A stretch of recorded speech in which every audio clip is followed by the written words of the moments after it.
இன்னைக்குள்ள வீடியோவில் வந்து நம்ம என்ன பார்க்க போகிறோம் அப்படின்னா ஸ்மூத் கான்வர்சேஷன்னா என்ன, அந்த ஸ்மூத் கான்வர்சேஷன் வந்து நம்ம எப்படி பண்ணலாம் அப்படின்ட்டு. நீங்கள் வந்து இப்போ 2 டைப்ஸ் ஆஃப் பீப்புள்கிட்ட வந்து பேசுகிறீங்க. That is person B A and person B. Person ஏட்ட வந்து பேசும்போது என்ன ஆகுதான், நீங்கள் ரொம்பவே வந்து நேச்சுரலாக பேசுகிறீங்க, ரிலாக்ஸாக பேசுகிறீங்க. ஒரு கான்வர்சேஷன் பார்த்தீங்கன்னா ரொம்ப கேஷுவலாக இருக்குது, எதை பற்றி யோசிக்க வேண்டியது இல்லை. உங்களோட வேர்ட்ஸ் வந்து பார்த்தீங்கன்னா ரொம்ப நேச்சுரலாகவே வெளியே வருது. எந்த டென்ஷனே இல்லாமல் வந்து அந்த கான்வர்சேஷன் பார்த்தீங்க அப்படின்னா நேச்சுரலாகவே ஃப்ளோ ஆகிட்டே இருக்குது. பட் அதுவே வந்து நீங்கள் வந்து பர்சன் பீட்டை வந்து பேசும்போது எப்படி இருக்குது அப்படின்னா 2 நிமிஷத்தில் பேசும்போதே நீங்கள் அந்த கான்வர்சேஷனில் இன்ட்ரெஸ்டட் இல்லாமலே போயிருந்தீங்க. ஒரு டென்ஸாக க்ரியேட் ஆகுது, அதிகமாக யோசிக்கிறீங்க, வேர்ட்ஸ் வந்து கேர்ஃபுல்லாக சூஸ் பண்ணுறீங்க, நிறைய எஃபர்ட் வந்து போடுறீங்க. அதனாலே வந்து கான்வர்சேஷன் பார்த்தீங்க அப்படின்னா ஒரு ஸ்மூத்தான கான்வர்சேஷன் இல்லாமல் ஒரு ரஃப்பான ஒரு இதில் போய்கிட்டே இருக்குது. ஸோ இப்போ நான் ஒரு கொஸ்டின் வந்து கேட்குறது வந்து என்ன அப்படின்னா, இந்த 2% வந்து நீங்கள் அதிகமாக கனெக்ஷன் பில்ட் பண்ணுறது வந்து யார்கிட்ட பண்ணுவீங்க? கண்டிப்பாக நீங்கள் வந்து பர்சன் ஏட்ட தான் நீங்கள் பண்ணுவீங்க. அப்போ ப்ராப்ளம் வந்து பர்சன் பீட்டை வந்து என்ன இருக்குது, அவங்களுக்கு வந்து சரியாகவே பேச தெரியல, அதனால அந்த ப்ராப்ளம் இருக்குன்னு கேட்டால் அதுதான் இல்லை. மேபி வந்து அவங்களோட பர்சனாலிட்டியில் ப்ராப்ளம் இருக்கலாம், மேபி அவங்க ஒரு இன்ட்ரோவர்டாக இருக்கலாம், எக்ஸ்ட்ரோவர்டாக இருக்கலாம், அதனால அவங்களுக்கு சரியாக பேச தெரியல அப்படின்னாலுமே அதுவும் கிடையாது. ப்ராப்ளம் வந்து என்ன அப்படின்னா வந்து இவங்க வந்து சரியான டெக்னிக்ஸ் வந்து யூஸ் பண்ணவே இல்லை ஃபார் அ கான்வர்சேஷன். பர்சன் ஏ வந்து சரியான ஒரு டெக்னிக் வந்து யூஸ் பண்ணனால தான் வந்து உங்கள் 2 பேர்த்துக்குள்ளே இருக்கிற அந்த கான்வர்சேஷன் வந்து எந்த எஃபர்ட்லெஸ் இல்லாமல் ஸ்மூத்தாக போயிருக்கு. ஸோ இந்த ஸ்மூத் கான்வர்சேஷன் வந்து என்ன பார்க்கலாம். ஸ்மூத் கான்வர்சேஷனோட அர்த்தம் ஃபன்னியாக பேசுகிறதோ இல்லை ஜோக் அடிக்கிறதோ அது வந்து கிடையாது. நீங்கள் சீரியஸாக இருந்தாலுமே உங்களால் வந்து ஸ்மூத் கான்வர்சேஷன்ஸ் வந்து பண்ண முடியும். நீங்கள் எதில் வந்து ஃபோக்கஸ் பண்ணோம் அப்படின்னா கனெக்ஷன் பில்ட் பண்ணுறதுல தான் இருக்கணும். இப்போ எல்லாராலையுமே வந்து நல்லாவே பேச முடியும். ஆனால் ப்ராப்ளம் வந்து எப்போ வருது அப்படின்னா, நீங்கள் ஒரு டாபிக் வந்து ஃபினிஷ் பண்ணிட்டு இன்னொன்று டாபிக் வந்து ஜம்ப் பண்ணும்போது அப்போ வந்து ஆப்போசிட் இருக்க பர்சன் வந்து ஒரு கொஞ்சம் கன்ஃபியூஸ் ஆவாங்க, நீங்கள் எந்த டாப்பிக்கில் வந்து பேசுகிறீங்க அப்படின்னு. அங்கே நான் வந்து எந்த பிரிட்ஜ் வேர்ட்ஸ் வந்து யூஸ் பண்ணல அப்படின்னா கண்டிப்பாக இருக்க ஆப்போசிட் இருக்க பர்சன் வந்து ஃப்ரஸ்ட்ரேஷன் ஆவாங்க.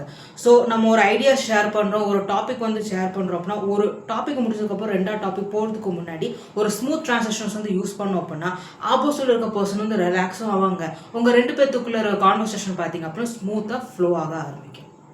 இந்த ஸ்மூத் ட்ரான்சாக்ஷன்ஸ் நம்ம எதனால யூஸ் பண்ணுறோம் அப்படின்னா ஹியூமன் பிரெயினுக்கு வந்து ப்ரெடிக்டிபிலிட்டினா ரொம்பவே பிடிக்கும். அதுக்கு வந்து ஒரு கிளாரிட்டி வந்து தேவை. ஒரு டாபிக் முடிச்சதுக்கப்புறம் அடுத்தது என்ன வரப்போது அது முதலே தெரிஞ்சுட்டு அப்படின்னா அதுக்கு ஒரு கிளாரிட்டி வந்து கிடச்சிருச்சு அப்படின்னா ஆப்போசிட் இருக்க பர்சன் வந்து ரிலாக்ஸாக ஆயிடுவாங்க, கான்வர்சேஷனில் வந்து கம்ஃபர்டபுளாக ஃபீலும் பண்ணுவாங்க.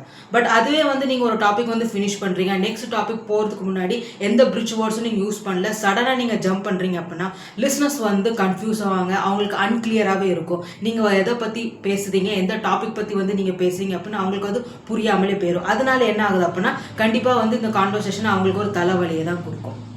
ஸோ இந்த கான்வர்சேஷனில் நம்மளோட கான்வர்சேஷனில் எப்படி அந்த ஸ்மூத்னஸ் நம்ம கொண்டு வருது, எப்படி நம்ம வந்து ஸ்மூத் கான்வர்சேஷனாக வந்து பண்ணலாம் அப்படின்னா இதுக்கு 4 ப்ராக்டிக்கல் டெக்னிக்ஸுக்கு இருக்குது. அது என்னெல்லாம் அப்படின்னு அது 1 by 1 பார்க்கலாம். கான்வர்சேஷனோட ஓப்பனிங் வந்து சாஃப்டாக இருந்தது அப்படின்னா ஆப்போசிட் இருக்க பர்சன் வந்து டிஃபென்சிவ் ஆகவே மாட்டாங்க. சாஃப்ட் ஓப்பனர்ஸோட அர்த்தம் வந்து என்ன அப்படின்னா no demand and no agenda. நீங்கள் வந்து உங்களோட கான்வர்சேஷனோட ஓப்பனிங் வந்து சாஃப்டாக பண்ணும்போது என்ன நடக்குது அப்படின்னா நீங்கள் யார்ட்டையுமே எதுவுமே கேட்கறது இல்லை, ஒரு சுச்சுவேஷனை வந்து நீங்கள் ப்ரெஷரும் பண்ணுறது இல்லை. அதுக்கு பதிலாக நீங்கள் என்ன பண்ணுறீங்க அப்படின்னா அந்த என்விரான்மெண்ட்டை வந்து ரிலாக்ஸாகவும் லைட்டாகவும் பண்ணுறீங்க. எப்படின்னா இப்போ லிஃப்ட்டில் வந்து நீங்கள் போகிறீங்க, அங்கே நீங்கள் உங்களோட நெய்பரை வந்து மீட் பண்ணுறீங்க. ஸோ அந்த இடத்துல நீங்கள் வந்து டேரெக்டாக அவங்ககிட்ட ஏதாவது ஒரு கொஸ்டின் வந்து கேட்டிங்க அப்படின்னா கண்டிப்பாக அவங்க 2 பேர்த்துக்குள்ளே இருக்கிற அட்மாஸ்பியர் பார்த்தீங்கன்னா டென்ஸ்டாகவே மாறும். பட் அதுவே வந்து நீங்கள் உங்களோட கான்வர்சேஷனோட ஓப்பனிங் கொஞ்சம் சாஃப்டாக ஆரம்பிச்சிங்க அப்படின்னா எப்படின்னா இந்த லிஃப்ட் வந்து ரொம்ப ஸ்லோவாகவே போகுதுன்னு அப்படின்னு. ஸோ இந்த மாதிரி சொல்லும்போது என்ன ஆகும் அப்படின்னா 2 பேர்த்துக்குள்ள ஒரு அட்மாஸ்பியர் வந்து லைட் ஆகும், கொஞ்சம் ரிலாக்ஸாகவும் ஆகும். அந்த நெய்பர் வந்து பார்த்தீங்க அப்படின்னா இது கேட்டோன்னா கண்டிப்பாக ஸ்மைல் பண்ணுவாங்க, அதுக்கு மேலே போச்சு அப்படின்னா கண்டிப்பாக உங்களுக்கு ஏதாவது ஒரு ரிப்ளையும் பண்ணுவாங்க. ஸோ உங்களோட ஓப்பனிங் வந்து சாஃப்டாக இருக்கிறதுனால நீங்கள் இந்த இடத்துல எந்த ப்ரெஷரும் க்ரியேட் பண்ணல, எந்த டிமாண்டும் பண்ணல, நீங்கள் எதுவுமே ஆர்டரும் பண்ணல. ஜஸ்ட் நீங்கள் என்ன பண்ணியிருக்கீங்க அப்படின்னா அந்த அட்மாஸ்பியரை வந்து அந்த என்விரான்மெண்ட் வந்து லைட்டாக பண்ணியிருக்கீங்க, கொஞ்சம் ரிலாக்ஸாக பண்ணியிருக்கீங்க. அதனால என்ன ஆகுது அப்படின்னா உங்கள் 2 பேர்த்துக்குள்ள அந்த கான்வர்சேஷன் வந்து ஸ்மூத்தாகவே மாறுது. கான்வர்சேஷனில் பார்த்தீங்க அப்படின்னா ஒரு சிம்பிள் டெக்னிக் வந்து யூஸ் பண்ணுவாங்க. என்ன அப்படின்னா ஆப்போசிட் இருக்க பர்சன் வந்து எது சொன்னாலும் அதில் வந்து 1 பாயிண்ட் வந்து மிரர் பண்ணணும் அப்படின்ட்டு. ஸோ இதில் வந்து என்ன அப்படின்னா ஹோல் சென்டென்சஸை வந்து நீங்கள் ரிப்ளை பண்ண வேண்டிய தேவையில்லை. அதில் இருக்க வந்து மெயினான கீவேர்டும் இல்லைன்னா அந்த ஃபீலிங்ஸை வந்து ரிப்ளை பண்ணோம் அப்படின்னா ஆப்போசிட் இருக்க பர்சன் வந்து அண்டர்ஸ்டாண்ட் பண்ணுவாங்க, நீங்கள் அவங்களோட சுச்சுவேஷன் வந்து நல்லாவே புரிஞ்சுக்கிறீங்க. அதனால உங்கள் 2 பேர்த்துக்குள்ள ஒரு கனெக்ஷன் வந்து பார்த்தீங்கன்னா பில்ட் ஆகும் வித்தவுட் எனி ஜட்ஜ்மெண்ட். எப்படின்னா இப்போ உங்களோட ஃப்ரெண்டு வந்து உங்கள்கிட்ட வந்து கம்ப்ளைண்ட் பண்ணுறாங்க, அவங்களோட ஃபீலிங்ஸ் வந்து ஷேர் பண்ணுறீங்க. எப்படின்னா ஆஃபீஸில் வந்து ஒரே ப்ரெஷராகவே இருக்குது, வேலை செய்கிறதுக்கு கஷ்டமாகவே இருக்குது அப்படின்ட்டு. ஸோ இங்கே நான் வந்து கீவேர்டாக பார்த்தோம் அப்படின்னா ப்ரெஷர், ஃபீலிங்காக நம்ம எடுத்துக்கிட்டோம் அப்படின்னா ரொம்ப ஹெவியாக இருக்குது. ஸோ உங்களோட ரெஸ்பான்ஸ் வந்து இப்படி இருக்கணும், எப்படின்னா ஆஃபீஸில் ரொம்ப ப்ரெஷர் போலரோ கேட்கறதுக்கே ரொம்ப கஷ்டமாக இருக்குது அப்படின்ட்டு. ஸோ இந்த மாதிரி நீங்கள் மிரர் பண்ணுறதுனால என்ன ஆகுதுன்னா, நீங்கள் உங்களோட ஒப்பீனியனோ உங்களோட சஜஷனோ வந்து நீங்கள் வந்து டேரெக்டாக கொடுக்குறது இல்லை. நீங்கள் இந்த மிரர் பண்ணுறதுனால அவங்களோட ஃபீலிங்ஸை வந்து நீங்கள் ரெஸ்பெக்ட் பண்ணுறீங்க. அதனால என்ன ஆகுது அப்படின்னா ஆப்போசிட்டில் இருக்க பர்சன் வந்து இன்னும் கொஞ்சம் ஓப்பன் அப் ஆவாங்க. அவங்க உங்கள்கிட்ட பேசுறதுக்கு இன்னுமே வந்து ரெடி ஆயிடுவாங்க. அவங்களோட எது ஃபீலிங்ஸாக இருந்தாலும் அவங்க இன்னுமே வந்து என்ன பண்ணுவாங்கன்னா ஓப்பன் அப் ஆவாங்க அவங்கள்ட்ட. கான்வர்சேஷன் பண்ணிட்டு இருக்கும்போது ஒரு டாப்பிக்கை ஃபினிஷ் பண்ணிட்டு இன்னொரு டாப்பிக்கை போகிறதுக்கு முன்னாடி ஒரு பிரிட்ஜ் வேர்ட்ஸ் வந்து யூஸ் பண்ணோம் அப்படின்னா இந்த கான்வர்சேஷனில் ஆக்வர்ட் சுச்சுவேஷன் கிரியேட் பண்ணாமலே நம்ம பார்த்துக்கலாம். ஆனால் அதுவே வந்து நம்ம வந்து ஒரு டாபிக் ஃபினிஷ் பண்ணிவிட்டு இன்னொரு டாபிக் போகிறதுக்கு முன்னாடி ஒரு சடன் ஜம்ப் பண்ணோம் அப்படின்னா ஆப்போசிட் இருக்க பர்சன் வந்து கண்டிப்பாக கன்ஃபியூஸ் ஆவாங்க, ஃபர்ஸ்ட்ரேட் ஆவாங்க, அன்கிளியராக ஆவாங்க நீங்கள் எந்த டாபிக் பற்றி பேசுனீங்க அப்படின்னு. ஸோ இந்த பிரிட்ஜ் வேர்ட்ஸ் வந்து பார்த்தீங்க அப்படின்னா உங்களோட கான்வர்சேஷன்ஸ் வந்து ஸ்மூத்தாக ஆகுறதுக்கு ஹெல்ப் பண்ணுது. ஸோ இந்த பிரிட்ஜ் வேர்ட்ஸ் வந்து எதெல்லாம் அப்படின்னா by the way, related to this. நீங்கள் ஒரு டாபிக் வந்து முடிச்சுட்டு ரெண்டாவது டாபிக் வந்து போகிறதுக்கு முன்னாடி இந்த வேர்ட்ஸ் வந்து யூஸ் பண்ணிங்க அப்படின்னா ஆப்போசிட்டில் இருக்க பர்சனுக்கு வந்து சிக்னல் கிடச்சிடும். என்ன அப்படின்னா ஓ இவன் வந்து ஒரு டாபிக் வந்து ஃபினிஷ் பண்ணிட்டான், ஸோ இப்போ நம்ம வந்து ரெண்டாவது டாபிக் வந்து போகிறோம்னு சொல்லிட்டு அவங்க வந்து அந்த இதுலேருந்து மூவ் ஆன் பண்ண ஆரம்பிப்பாங்க. எப்படின்னா இப்போ நீங்கள் உங்கள் ஃப்ரெண்ட்ஸ் கூட வந்து வெதர் பற்றி பேசிட்டு இருக்கீங்க, அதில் வந்து நீங்கள் இன்னொன்று ஒரு டாபிக் பற்றி பேசணும்னு நினைக்கிறீங்க, மேட்ச் பற்றி. ஸோ இதில் வந்து நீங்கள் அந்த டாபிக் வந்து சடன் ஜம்ப் பண்ணாமல் ஒரு பிரிட்ஜ் வேர்ட்ஸ் வந்து யூஸ் பண்ணீங்கன்னா எதுனா பை த வே இந்த வெதர் பற்றி பேசணும் எனக்கு ஒரு விஷயம் ஞாபகம் வந்துருக்கு, நேற்று யாராவது மேட்ச் வந்து பார்த்தீங்களா அப்படின்ட்டு.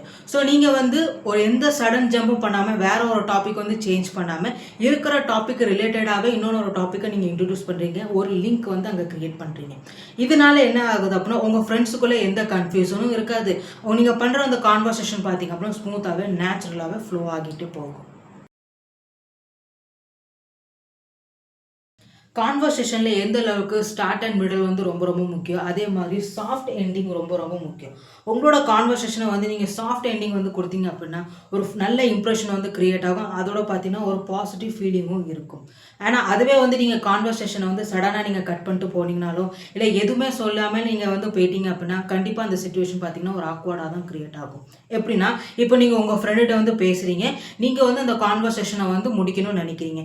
ஸோ சடனாக நீங்கள் கட் பண்ணுறதுக்கு பதிலாக வந்து இப்படி சொல்லலாம், எப்படின்னா உன்கிட்ட பேச வந்து எனக்கு ரொம்ப சந்தோஷமாக இருக்குது, நான் இப்போ கொஞ்சம் பிஸியாக இருக்கேன், நம்ம வேணால் இதை பற்றி அப்புறமா வந்து பேசலாம் அப்படின்னு. ஸோ இதனால சொல்கிறதுனால என்ன ஆகுது அப்படின்னா நீங்கள் உங்களோட கான்வர்சேஷனை வந்து சாஃப்டாக எண்ட் பண்ணுறீங்க, ஹார்ஷாக இல்லாமல் ஆக்வர்டாக இல்லாமல் ஒரு ஜென்டலாக வந்து நீங்கள் ஃபினிஷ் பண்ணுறீங்க.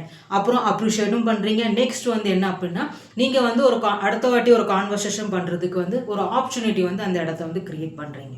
ஸோ இதனால என்ன ஆகுது அப்படின்னா இந்த கான்வர்சேஷன் வந்து ஆக்வர்டாக முடியாமல் ஒரு பாசிட்டிவ் வேல வந்து போய் முடியுது. ஸோ இந்த நம்மளோட கான்வர்சேஷனை வந்து எந்த தடையும் இல்லாமல் ஸ்மூத்தாக கொண்டு போகணும் அப்படின்னா இந்த 4 ப்ராக்டிக்கல் டெக்னிக்ஸை வந்து நீங்கள் ஃபாலோ பண்ணுங்கள்.